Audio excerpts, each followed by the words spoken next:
Selamat sore pemirsa. Sumatera Utara hari ini kembali hadir menjumpai Anda edisi Jumat 30 Desember 2022 bersama saya Hafiz Eko Diantoro. Dan saya Ripka Manurung. Sejumlah informasi terkini seputar Sumatera Utara telah dirangkum tim redaksi kami untuk Anda. Dan berikut informasi selengkapnya.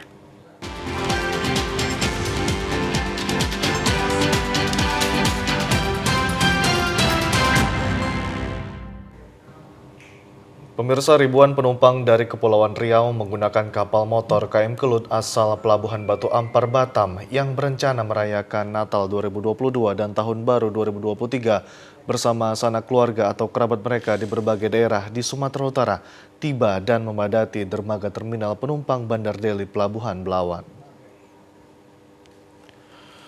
Pantauan tim liputan TVRI pada puncak arus mudik tahun 2023 pada hari Kamis sore kemarin, kondisi area terminal penumpang Bandar Deli Pelabuhan Belawan sangat padat karena jumlah penumpang yang turun dan akan naik tidak jauh berbeda serta banyaknya para penjemput.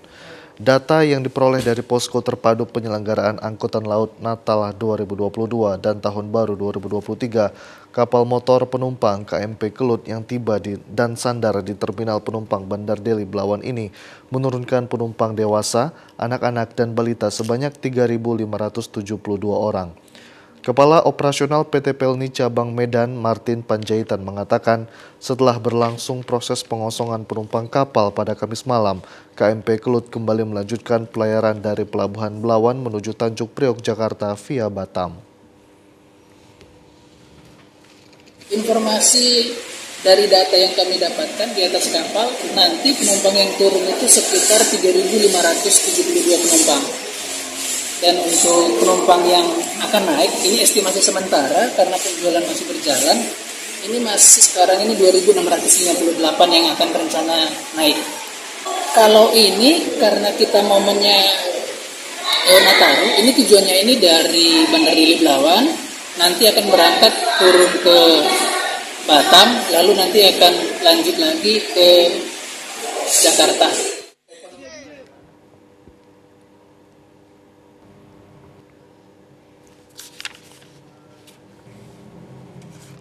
Pemirsa, satu unit bus pariwisata yang sedang membawa wisatawan terperosok ke dalam lubang pengorekan jalan di Kota Medan. Satu unit bus pariwisata dengan nomor polisi AD7246OF terperosok di dalam lubang pada bagian roda belakang sebelah kanan di bekas pengorekan di Jalan Hindu, Kota Medan pada Rabu kemarin. Bus yang sedang membawa wisatawan asal Malaysia ini langsung terperosok ketika hendak berbelok menuju Jalan Perdana, tepat di depan Lembaga Bantuan Hukum LBH Medan. Atas kejadian itu, kemacetan panjang sempat terjadi karena posisi bus yang terperosok tepat di persimpangan jalan. Petugas kepolisian bersama warga sekitar berhasil mengevakuasi bus dengan mendorong bus sehingga kemacetan dapat diurai. Sopir bus Imam mengatakan awalnya dirinya sedang melintasi Jalan Hindu dan hendak berbelok ke Jalan Perdana.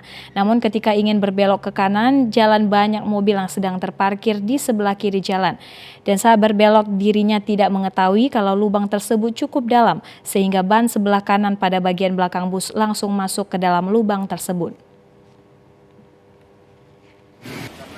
Banyak parkir mobil yang sebelah kiri, kita ngambil ke kanan, ban belakang rupanya amblas, bekas korek-korekan perbaikan jalan. Dari Hotel City Hall mau ke Jalan Perdana.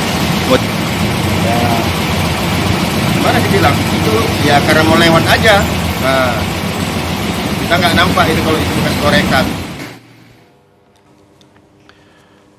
Ya pemirsa, sementara itu kacang kedelai yang menjadi salah satu bahan baku untuk pembuatan tahu saat ini mengalami kenaikan harga hingga membuat para pengrajin tahu yang berada di Kabupaten Simalungun mengurangi produksi pembuatan tahu.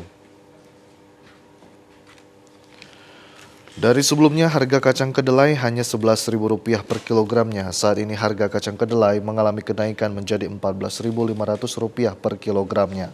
Kenaikan membuat para pengrajin tahu yang ada di Kabupaten Simalungun terpaksa harus mengurangi jumlah produksi tahu akibat semakin tingginya modal untuk bahan baku memproduksi tahu. Selain mengurangi jumlah produksi, para pengrajin tahu ini juga memperkecil ukuran tahu dari sebelumnya.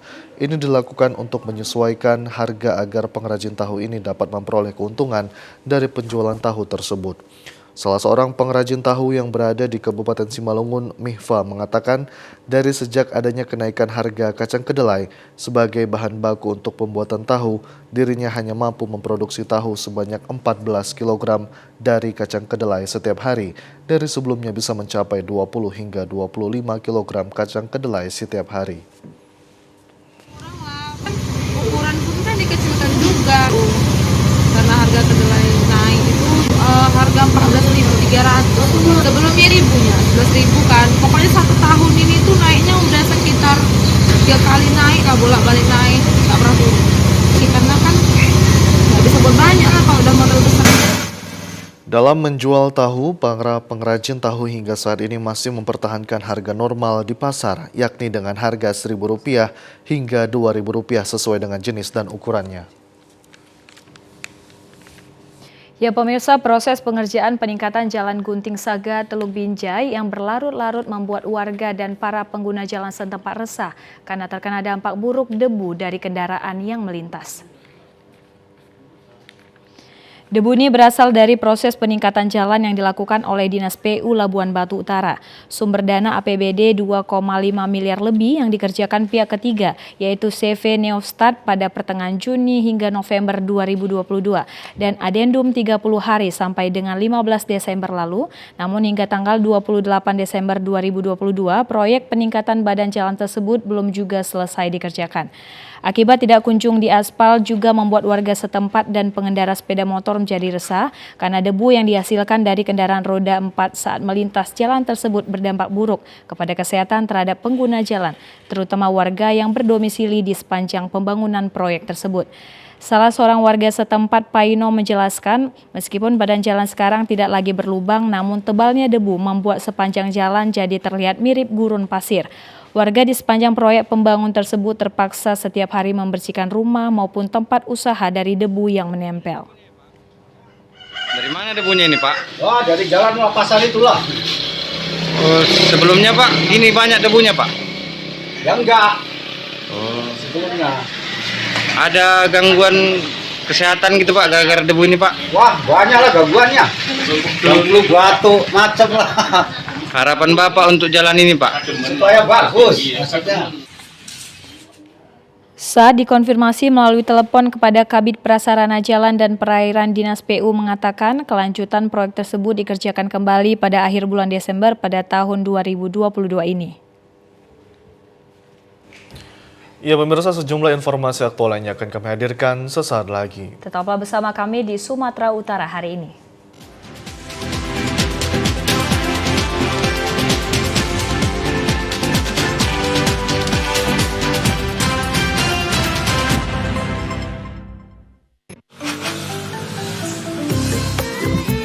Mari Pak. Mari. Iya, ini masih kawan air. Wangi banget Bu. Ya, mana cukup.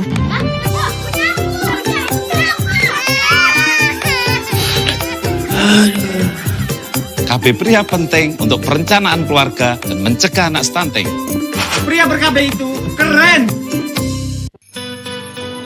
Kita patut bersyukur seiring tingginya angka vaksinasi dan kasus COVID-19 yang sudah menurun di Kota Medan. Saatnya bangkit membangun Medan sebagai kota kolaborasi dengan terus menjaga solidaritas serta menghadirkan sukacita untuk keluarga dan masyarakat. Natal berkah bagi sesama dan bagi semesta.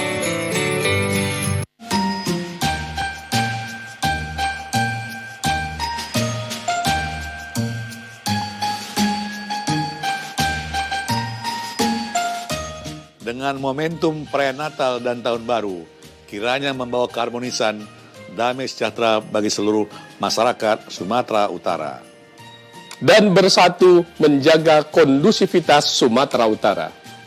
Untuk mewujudkan harapan kita masyarakat Sumatera Utara. Selamat Hari Natal 25 Desember 2022 dan selamat Tahun Baru 1 Januari tahun 2023.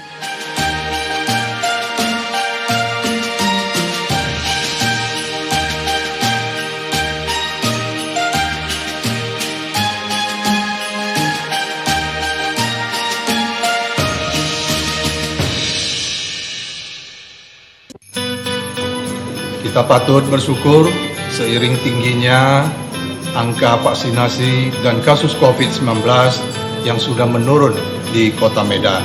Saatnya bangkit membangun Medan sebagai kota kolaborasi dengan terus menjaga solidaritas serta menghadirkan sukacita untuk keluarga dan masyarakat. Natal berkah bagi sesama dan bagi semesta.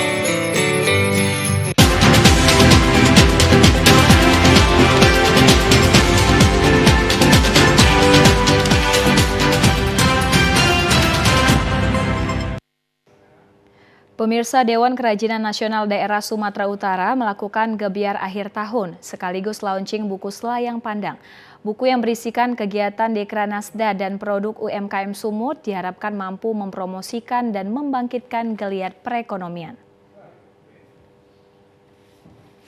Kegiatan gebiar akhir tahun sekaligus launching buku Selayang Pandang dilakukan di Aula Teku Rizal Nurdin pagi tadi. Buku Selayang Pandang tersebut merupakan buku yang menggambarkan bagaimana tantangan dan ujian yang sangat berpengaruh kepada Dekranasda, termasuk para binaannya UMKM dan UMKM Sumut secara signifikan ketika pandemi COVID-19 terjadi di Sumatera Utara. Ketua Dekranasda Sumut Nawal Lubis mengatakan, buku Selayang Pandang merupakan salah satu media informasi dan promosi kepada masyarakat. Satu media informasi dan promosi kepada masyarakat mengenai Dekranasda Sumut. Buku tersebut juga berisikan informasi mengenai berbagai produk UMKM Sumatera Utara yang telah mampu bersaing di pasar global yang serba digital sehingga dapat menjadi penyemangat bagi para pelaku UMKM untuk dapat menghasilkan karya terbaiknya. Ketua Dekranasda Sumut Nawal Lubis berharap kerjasama yang baik dapat terus dilakukan dengan pihak BUMN dan BUMD untuk dapat memberikan pendampingan serta perhatian kepada para pelaku UMKM. Sementara itu, Sekretaris Daerah Sumut yang diwakilkan oleh Kepala Dinas Perindustrian dan Perdagangan Aspan Sopian mengatakan, pemerintah Sumut sangat mengapresiasi adanya buku Selayang Pandang sehingga ke depan masyarakat secara global dapat mengetahui beragam informasi dan karya para pelaku UMKM. Pada akhir acara, kegiatan gebiar akhir tahun sekaligus launching buku Selayang Pandang juga dilakukan peragaan busana yang telah didesain oleh sejumlah desainer Sumatera Utara. Guna menekan inflasi harga bahan pangan pokok, Pemko Medan menggelontorkan sembako murah jelang tahun baru 2023. Warga Kota Medan diberi berkesempatan untuk mendapatkan sembako murah ini. Antusias warga Kota Medan sangat tinggi hingga harus antrian untuk memperoleh sembako murah di kegiatan pasar murah yang digelar Pemko Medan melalui Dinas Ketahanan Pangan Kota Medan di Jalan Budi Pembangunan Medan Barat siang tadi.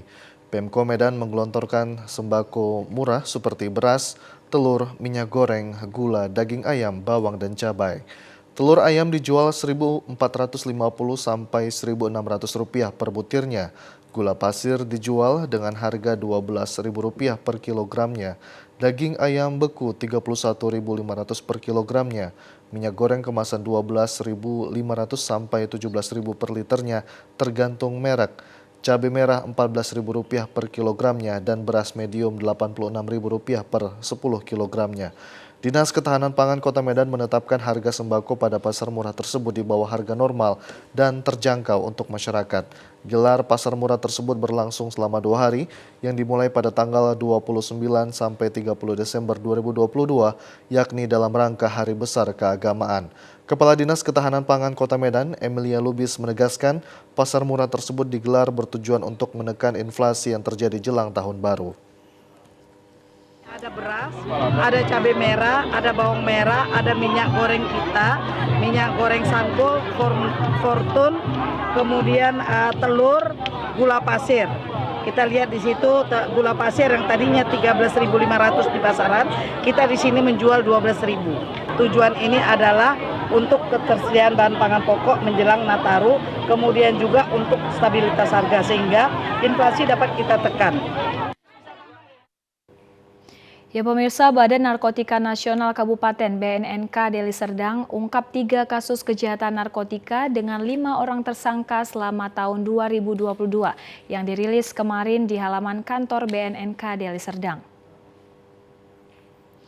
Kasih Pemberantasan BNNK Deli Serdang Ibtu Bobi Hartawan mengatakan pertanggal 26 Desember 2022 sudah menangani 3 kasus kejahatan narkotika dengan 5 tersangka jaringan Aceh Medan.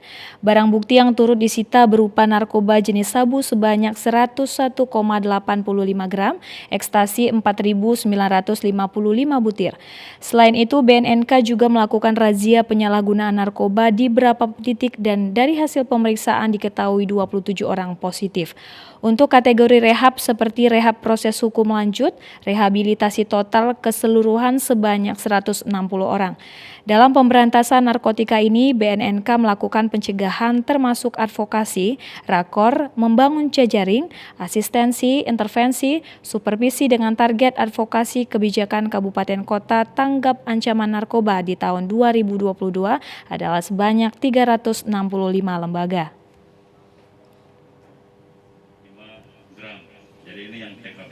Ini dalam 1 tahun 2022 kemarin ada mengungkap 3 kasus ya. 3 kasus ledakan yang paling berhasil dari 3 kasus itu ada 5 tersangka dan barang bukti yang berhasil kami sita itu untuk jenis sabu-sabu seberat 101,85 gram dan ekstasi 4.955 butir atau kalau kita beratkan 1.486 gram. Untuk tersangka ada 5 orang dan seluruhnya sudah P22 dan proses hukum di sidangan. Kasubag Umum BNNK Deli Serdang Agus Ranida mengatakan keterbatasan anggaran menjadi kendala dalam melakukan kegiatan dan berharap kepada pemerintah Kabupaten Deli Serdang untuk mengibahkan dana kepada BNNK Deli Serdang. Anggaran minim ya Pak, masalah anggaran terutama untuk pemberantasan, untuk penindakan di lapangan. Jadi sejauh ini sih kami paling ada kerjasama dengan pemerintahan daerah seperti minta bantuan dana hibah. Atau ada hibah dari provinsi gitu. Satu unit rumah warga Dusun Sialang Bujing, Desa Pasir Tuntung, Kecamatan Kota Pinang, Kabupaten Labuhan Batu Selatan hangus terbakar. Kebakaran diduga akibat hubungan arus pendek listrik. Terlihat video detik-detik saat rumah warga yang terbuat dari papan terbakar. Pada saat kejadian, seluruh korban pemilik rumah tidak berada di tempat. Melihat besarnya kobaran api melahap rumah dan isinya, korban tak berdaya dan menangis histeris menyaksikan rumah miliknya hangus terbakar beserta isinya yang terjadi hari Rabu pukul 10 malam. Mendapat laporan, Dinas Damkar Labuhan Batu Selatan menurunkan 2 unit mobil damkar untuk memadamkan api. Namun karena jalur jalan sulit dilalui mobil damkar hingga terlambat tiba di TKP mengakibatkan rumah tersebut tinggal puing saja. Salah seorang korban kebakaran, Haji Nasution, berharap agar pemerintah segera membantu mereka karena semua yang di dalam rumah habis terbakar. 30 lah Pak. Ya Pak. Yang ada di dalamnya Bapak ini sekitar jam 11 lewat lah Pak. Api masih membara nih? Masih Pak. Kasat Pol PP Abrar Salman menyampaikan bahwa timnya menurunkan 2 unit mobil damkar di lokasi kejadian, di mana medan menuju ke lokasi jalan yang rusak membuat tim damkar kesulitan menuju lokasi kebakaran. Dari masyarakat, laporan masyarakat pukul 20 menit. Baik. Kemudian kami turunkan 2 armada kebakaran yang besar dan yang kecil, yakni 10 menit, ya, sekitar 22.30 menit sudah sampai di sana, dan kondisi pada saat di sana memang sudah yang namanya yang terbakar itu adalah bahan dari papan, sehingga pada kondisi 60% sudah. Pemirsa, kami akan segera kembali dengan sejumlah informasi lainnya. Tetaplah bersama kami.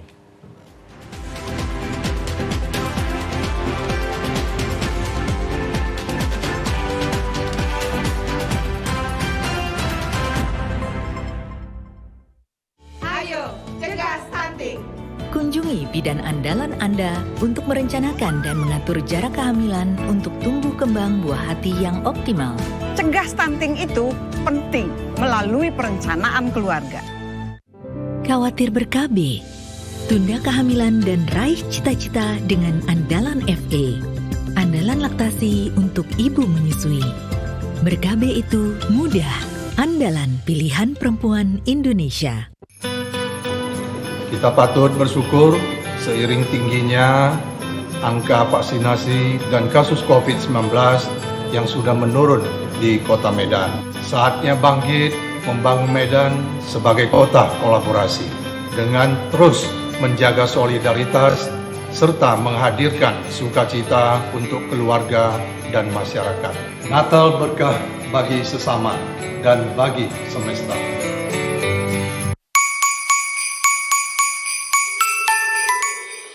Shalom, salam sejahtera untuk kita semua. Horas, saya Muhammad Bobi Afif Nasution, Wali Kota Medan, beserta seluruh jajaran pemerintah Kota Medan, mengucapkan selamat Hari Raya Natal bagi umat Kristiani yang merayakan. Semoga damai dan sukacita Natal meningkatkan kepedulian serta mempererat rasa persaudaraan sehingga tercipta harmonisasi dalam kehidupan bermasyarakat. Dan selamat Tahun Baru 2023 bagi seluruh warga Kota Medan. Marilah kita bersama-sama melangkah untuk membangun Kota Medan sehingga menjadikan Kota Medan yang berkah, maju dan kondusif. Terima kasih. Shalom, salam sejahtera untuk kita semua.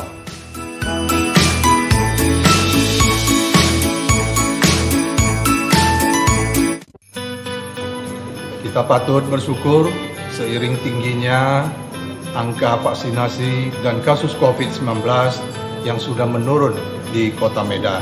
Saatnya bangkit membangun Medan sebagai kota kolaborasi dengan terus menjaga solidaritas serta menghadirkan sukacita untuk keluarga dan masyarakat. Natal berkah bagi sesama dan bagi semesta.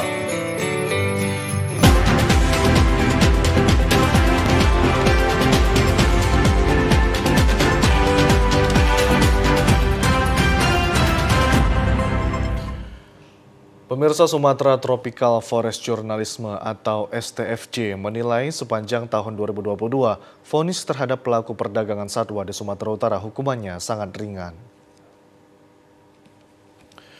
Menurut STFJ, para pelaku perdagangan satwa yang dilindungi ini sangat rendah hukumannya, terlebih untuk para oknum pejabat yang terlibat. Padahal STFJ menilai sepanjang tahun 2022 telah banyak terjadi perdagangan satwa liar yang dilindungi dan yang paling banyak adalah satwa orang utan. Salah satu contoh kasus yang disorot STFJ adalah perdagangan satwa orang utan yang dilakukan oleh Thomas Ryder Caniago yang divonis 1 tahun penjara dan denda 10 juta rupiah.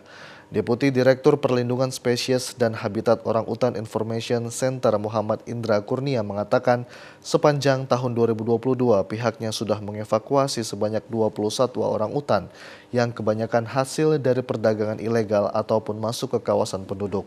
Disebutkan untuk satwa yang dievakuasi kebanyakan berasal dari kawasan ekosistem Leuser. Individu yang kita selamatkan di 2022 ini ada sekitar 20 individu.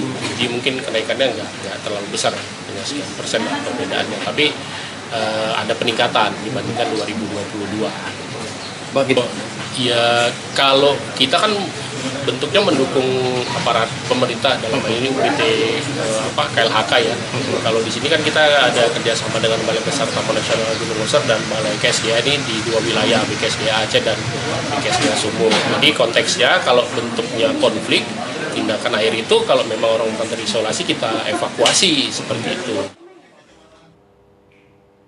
Pemirsa, sekelompok warga berhentikan bus karyawan PT Inalum saat sedang melintas di Jalan Simpang 3, Desa Tanggabatu, Kecamatan Parmaksian, Kabupaten Toba. Penghentian ini dipicu karena tuntutan warga terkait pemberdayaan dan elektrofolasi listrik 2 MW milik masyarakat Kabupaten Toba tidak dipenuhi PT Inalum, sehingga warga pun kesal atas kebijakan PT Inalum yang dinilai tidak lagi bermasyarakat. Bus karyawan tersebut selama ini tidak dapat ditumpangi oleh anak sekolah sekitar daerah PT Inalum untuk sekolah ke Kota Porsea. Namun belakangan bus karyawan PT Inalum ini tidak lagi dapat ditumpangi oleh warga atas kebijakan perusahaan. Diketahui di daerah Desa Pintu Pohan Meranti untuk angkutan umum sangat jarang melintasi daerah tersebut sehingga anak sekolah banyak yang berharap dapat menumpangi kembali bus tersebut. Warga sangat kesal dan meminta dapat segera menggantikan Valentino Siburian selaku Vice Presiden yang dianggap telah mengambil kebijakan yang tidak bermasyarakat. Camat Porsea Edward Sidabutar membenarkan kekesalan warganya tersebut di mana kedua belah pihak telah dilakukan mediasi. Namun untuk saat ini menghimbau warga agar bersabar bagaimana keputusan dari pihak manajemen PT Inalum. Kita dari pemerintah kecamatan, saya Camat Porsea telah berusaha memediasi kedua belah pihak dan kita tetap netral dan menyampaikan beberapa hal dari pihak Inalum. Kita juga menyampaikan bahwasanya Inalum pada tahun ini fokus mendukung pemerintah dalam pelaksanaan kegiatan program penyelenggaraan. Seorang kepala desa di Kabupaten Tapanuli Selatan Selasa malam dibacok warganya dengan menggunakan parang. Pembacokan terjadi di rumah kepala desa yang sebelumnya pelaku meminta mediasi terkait masalah rumah tangganya. Korban Adi Mirhan Siregar, warga Sijungkang, Kecamatan Angkola Timur, Kabupaten Tapanuli Selatan, hanya bisa meringis kesakitan saat mendapat perawatan medis di Rumah Sakit Umum Daerah Kota Padang Sidimpuan. Korban adalah kepala desa dan menjadi korban pembacokan oleh warganya sendiri di rumah korban. Insiden ini berawal di mana sebelumnya pelaku meminta korban untuk memediasi hubungan rumah tangganya yang mulai tidak akur lagi. Belum diketahui pasti penyebabnya, tiba-tiba pelaku mendatangi korban dengan membawa parang dan langsung membacok korban tepat di bagian kepala. Mendapat perlakuan tersebut, korban yang berlumuran darah langsung keluar rumah meminta pertolongan sedangkan pelaku pergi meninggalkan korban. Warga yang melihat korban langsung teriak dan melaporkan kejadian tersebut ke kakak korban yang tidak jauh dari lokasi kejadian dan langsung membawa korban ke Rumah Sakit Umum Daerah Padang Sidimpuan untuk mendapat perawatan medis. Ya, kejadiannya tadi kan kita lagi duduk di teras, terus warga tuh teriak kalau adik saya itu lagi di orang. Kami ke sana, dia udah berjalan dengan kepalanya yang sudah berdarah keluar dari rumah. Dibawa orang atau kayak mana? Atau didatangi orang nggak? Kalau yang bacok itu memang dia datang ke rumahnya mereka itu. Oh, di mana rumahnya Kak? Ya, di Desa Sijungkang. Sementara itu, pemirsa, aksi pencurian sepeda motor terjadi di kawasan Jalan Abdul Haris Nasution, Kota Medan. Pelaku yang diduga berkomplotan ini beraksi hanya dalam waktu kurang dari 1 menit. Detik-detik aksi pencurian sepeda motor yang terjadi di depan salah satu pertokoan di Jalan Abdul Haris Nasution, Kota Medan ini terekam kamera CCTV yang memperlihatkan pelaku berjumlah 2 orang datang dengan mengendarai sepeda motor metik dan menjumpai 2 orang kawanan lainnya yang diduga telah menunggu kedua pelaku sembari mengamati situasi sekitar lokasi. Setelah situasi dirasa aman, salah seorang pelaku yang terlihat mengenakan jaket berwarna merah mendekati sepeda motor korban dan membobol kunci kontaknya. Hanya dalam waktu kurang dari 1 menit, kawanan curanmor yang diduga komplotan ini berhasil membawa kabur motor milik korban yang baru mengetahui sepeda motornya raib dicuri setelah melihat keluar toko dan mengecek rekaman kamera CCTV. Peristiwa ini belum dilaporkan ke pihak kepolisian, hanya saja dirinya menyebarkan rekaman CCTV aksi pencurian tersebut ke media sosial agar ciri-ciri para pelaku dapat dikenali dan masyarakat dapat waspada. Kejadiannya sebenarnya saya mau buka toko, jadi saya parkirkan di depan. Pas sadarnya itu setelah buka toko kentang ada lagi. Itu sekitar pelakunya orang itu buat datang langsung ke lokasi kunjungan 2 sama kawannya. Habis itu udah langsung menuju kereta tua.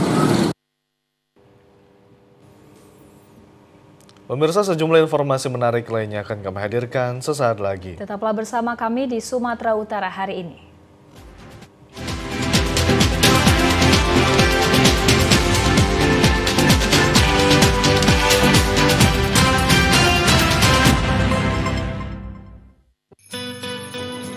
Kita Kita patut bersyukur seiring tingginya angka vaksinasi dan kasus COVID-19 yang sudah menurun di Kota Medan.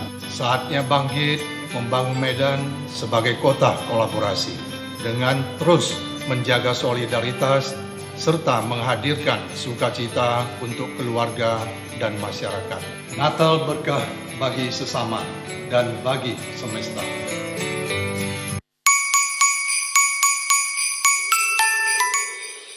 Shalom, salam sejahtera untuk kita semua. Horas, saya Muhammad Bobi Afif Nasution, Wali Kota Medan, beserta seluruh jajaran pemerintah Kota Medan, mengucapkan selamat Hari Raya Natal bagi umat Kristiani yang merayakan. Semoga damai dan sukacita Natal meningkatkan kepedulian serta mempererat rasa persaudaraan sehingga tercipta harmonisasi dalam kehidupan bermasyarakat. Dan selamat Tahun Baru 2023 bagi seluruh warga Kota Medan. Marilah kita bersama-sama melangkah untuk membangun Kota Medan sehingga menjadikan Kota Medan yang berkah, maju dan kondusif. Terima kasih. Shalom, salam sejahtera untuk kita semua.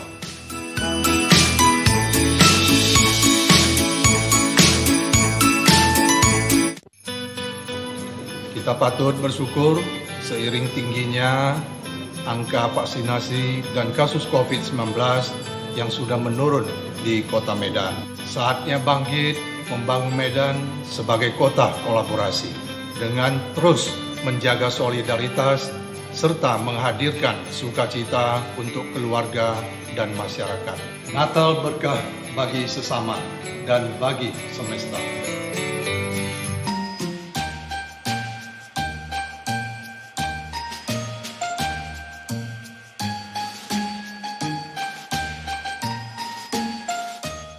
Dengan momentum prenatal dan tahun baru, kiranya membawa keharmonisan, damai sejahtera bagi seluruh masyarakat Sumatera Utara. Dan bersatu menjaga kondusivitas Sumatera Utara. Untuk mewujudkan harapan kita masyarakat Sumatera Utara. Selamat Hari Natal 25 Desember 2022 dan selamat Tahun Baru 1 Januari tahun 2023.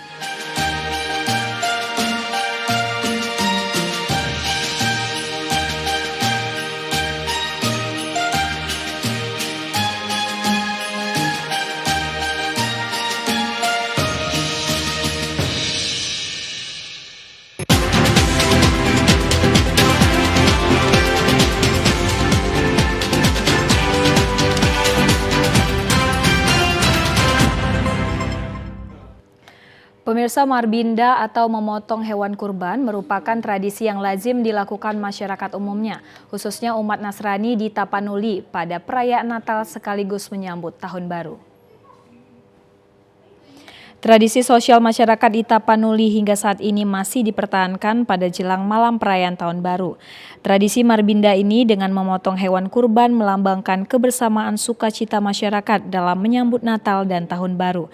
Seperti halnya untuk memotong hewan kurban pada tradisi marbinda tadi pagi yang dilakukan warga di Desa Sipahutar dari komunitas Serikat Tolong Menolong.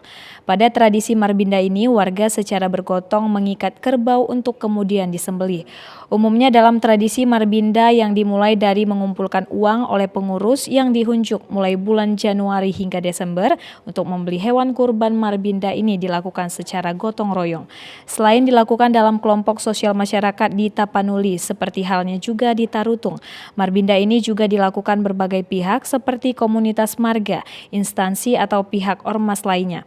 Kemudian usai dilakukan pemotong daging hewan sembelihan pada tradisi marbinda ini, kemudian dibagikan kepada masyarakat atau anggota binda secara sama rata. Hingga saat ini tradisi marbinda ini rutin dilaksanakan pada akhir tahun di bulan Desember di sejumlah wilayah di Tapanuli sebagai wujud sukacita dan kebersamaan dalam merayakan Natal dan menyambut Tahun Baru. Sebenarnya binda merupakan tradisi ya, turun-temurun dari nenek moyang kita orang Batak. Dan yang uniknya binda ini adalah salah satu konsep gotong royong. Mulai dari gotong royong di dananya, gotong royong di pekerjaannya, sampai ke pembagian ke seluruh peserta yang ikut gotong royong, dan ini merupakan lambang kekuatan dan kebersamaan.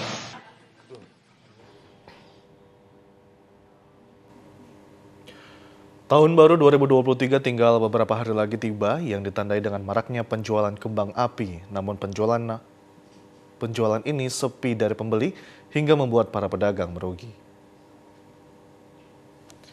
Sepinya pembelian kembang api oleh masyarakat guna memeriahkan malam pergantian tahun baru 2022-2023 disinyalir karena harganya sudah mahal imbas dari naiknya harga BBM. Namun besar kemungkinan kesadaran masyarakat mulai timbul dalam menggunakan kembang api untuk memeriahkan pergantian malam tahun baru ini bisa membahayakan pihak lain sehingga menjadi kendala dalam penjualan kembang api ini. Sepinya penjualan kembang api oleh masyarakat pada tahun ini dirasakan pedagang kembang api di Belawan karena dagangannya sangat sedikit yang terjual. Seorang pedagang kembang api Boru Silalahi menuturkan setiap pagi berjualan di Pasar Kapuas Jalan Belawan dan siangnya berpindah ke Pasar Singkong Jalan Sumatera. Namun penjualannya tetap sepi dari pembeli, tidak seperti tahun sebelumnya. Penjualan kembang api sangat diminati pembeli untuk memeriahkan malam pergantian tahun. Sekalipun sepi dari pembeli, namun Boru Silalahi tetap semangat dan optimis penjualan kembang api akan ramai diminati masyarakat sehingga dapat membiayai hidup keluarganya.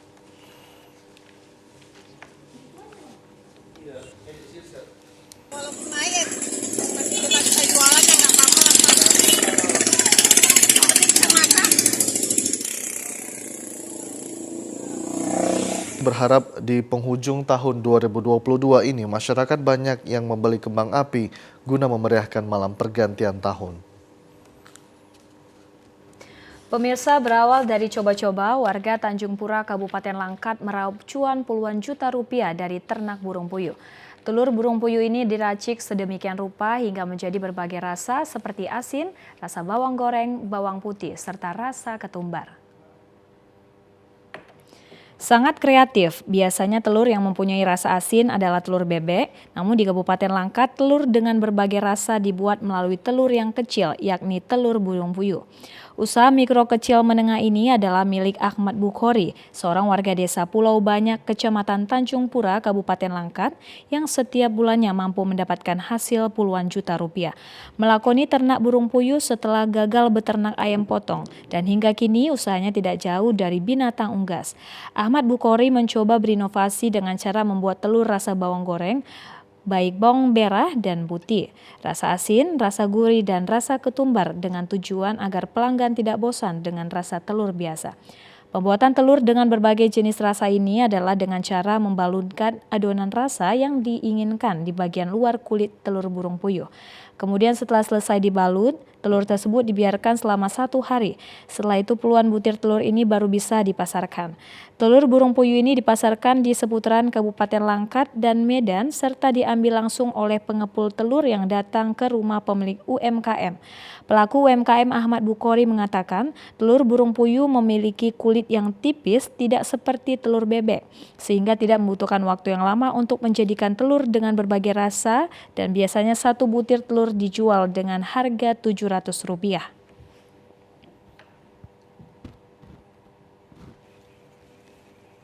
Inovasi dulu sebetulnya kami dulu yang kami coba itu telur bebek. Jadinya kalau telur puyuh ini ada sekali dulu uji coba, memang jarang kalau kita buatkan telur ini karena dia kecil. Dulu kan yang dulu peternak bebek di Pulau Banyak ini banyak. Jadinya telur kecil itu cemana biar bisa dipasarkan, harganya ada. Jadinya ada telur rasa-rasa. Bagi Anda yang ingin merasakan sensasi telur dengan berbagai jenis rasa, silakan datang ke Kecamatan Tanjung Pura atau sudah bisa pemesanan secara online. Bagi penikmat kuliner Nusantara harus mencoba ikan satu ini, yaitu kuliner ikan incor yang cuma ada di wilayah Kabupaten Mandailing Natal. Meski ukuran dan bentuknya kecil, namun ikan incor punya rasa yang luar biasa. Mau tahu keistimewaan kuliner ikan ini? Berikut liputannya. Inilah ikan incor. Bentuk dan ukurannya yang kecil membuat ikan ini sulit didapatkan. Meski kecil, namun soal rasa nggak perlu ditanya, maka tak heran jika ikan ini pun punya nilai tersendiri. Ikan incor sendiri tidak dapat kita jumpai dengan mudah karena tumbuh dan berkembang biak hanya di beberapa tempat. Tidak hanya itu, bahkan seolah bermusim, ikan ini biasanya banyak ditemukan dalam waktu tertentu, seperti pada saat terang bulan. Di Mandailing Natal misalnya, terdapat 2 warung yang menyajikan gulai ikan incor. Salah satunya di rumah makan Sopo Incor di Desa Pagaran Sigatal, Kecamatan Panyambungan, Kabupaten Mandailing Natal, di pinggir jalan menuju Kecamatan Panyambungan Timur. Selain digoreng, biasanya ikan incor ini dimasak asam pedas yang selalu disajikan di rumah makan Sopo Incor. Di rumah makan Sopo Incor ini juga menyajikan berbagai masakan khas Mandailing, seperti rondang ayam kampung, rondang belut sawah, dan berbagai gulai ikan mas. Tak kalah juga sayur daun ubi yang bercita rasa manis.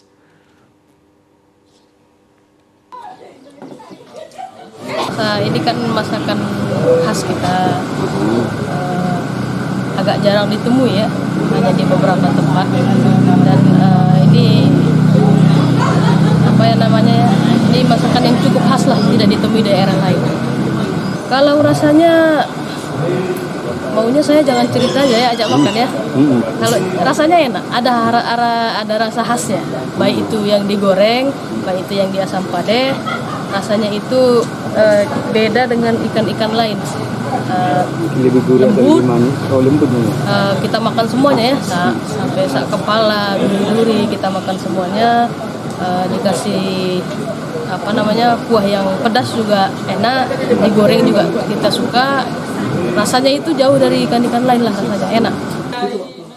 Jika Anda berada di perbatasan Sumatera Utara dengan Sumatera Barat, tepatnya di Mandailing Natal, Anda perlu mencoba masakan ikan-ikan penghuni sungai Batang Gadis ini. Ya, sementara itu di Sipiro, Kabupaten Tapanuli Selatan, ada makanan yang menjadi primadona masyarakat, yakni ikan bakar sinyar-nyar. Masakan yang berbahan dasar ikan mas dan campuran cabai dengan andaliman membuat makanan tersebut menjadi buruan para pengunjung. Rumah makan yang berada di Jalan Lintas Sipirok Tarutung, tepatnya di Dusun Purbatua, Desa Marsada, Kecamatan Sipirok, Kabupaten Tapanuli Selatan ini menyediakan masakan yang menjadi primadona sebagian masyarakat di Kabupaten Tapanuli Selatan, yakni menu ikan bakar sinyar-nyar. Berbahan dasar ikan mas yang masih segar, terlebih dahulu pengelola membersihkannya sebelum akhirnya dibakar hingga matang, menjadi menu masakan yang sangat enak untuk dinikmati. Pengelola memadukan ikan bakar ini dengan saus yang terbuat dari campuran cabai dan andaliman yang telah digiling halus beserta bawang sehingga masyarakat menyebutnya ikan bakar sinyar-nyar. Usaha pembuatan ikan bakar sinyar-nyar ini awalnya dilakukan pihak pengelola pada tahun 2000 lalu hingga sekarang.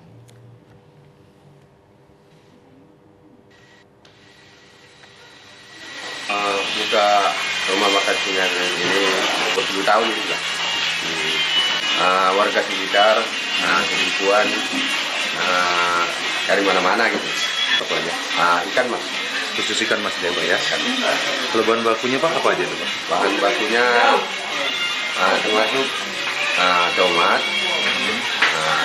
cabai merah, cabai rawit, bawang bombay, jeruk nipis, penyedap rasanya andaliman. Andaliman yang terasa bergetar di lidah membuat masyarakat sulit melupakan makanan ini. Bahkan adanya sayur rebusan daun ubi membuat makanan ini semakin nikmat. Ciri khasnya itu andalimannya. Andalimannya. Terus Bu? Enak katanya di lidah, terus bisa menghangatkan badan. Terus kita mau apa? Mau rasain makanan Sipirok gitu yang pakai andaliman.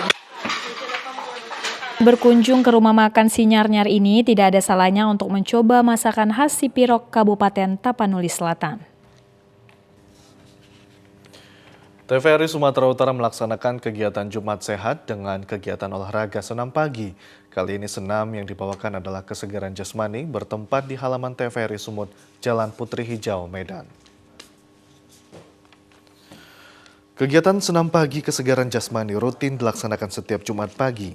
Hal itu merupakan suatu wujud nyata untuk menjaga kebugaran tubuh agar selalu optimal dalam mengerjakan tugas sehari-hari. karena olahraga penting dan bisa dirasakan langsung manfaatnya. Senam pagi bermanfaat untuk menjaga metabolisme tubuh agar terhindar dari penyakit dan menjaga kesegaran jasmani dan rohani. Dengan dilaksanakan kegiatan rutin senam setiap Jumat, diharapkan dapat menjaga kondisi tubuh seluruh jajaran ASN TVRI Sumut sehingga tetap segar dan bugar. Selain untuk memperoleh kebugaran jasmani, kegiatan senam tersebut juga dimanfaatkan sebagai ajang silaturahmi, sarana keakraban dan kebersamaan karena senam dilakukan bersama di halaman TVRI Sumut dan membaur. Di masa cuaca yang pancaroba seperti saat ini, TVRI Sumut terus berusaha mengajak semua pegawai untuk menjalankan hidup sehat melalui senam dalam rangka menumbuh kembangkan semangat pegawai untuk tetap berolahraga demi mencapai kualitas hidup sehat. Pemirsa, informasi tadi sekaligus menutup perjumpaan kita pada sore hari ini. Saya Hafiz Eko Diantoro. Dan saya Ripka Manurung mengucapkan terima kasih atas perhatian Anda. Selamat sore dan sampai jumpa.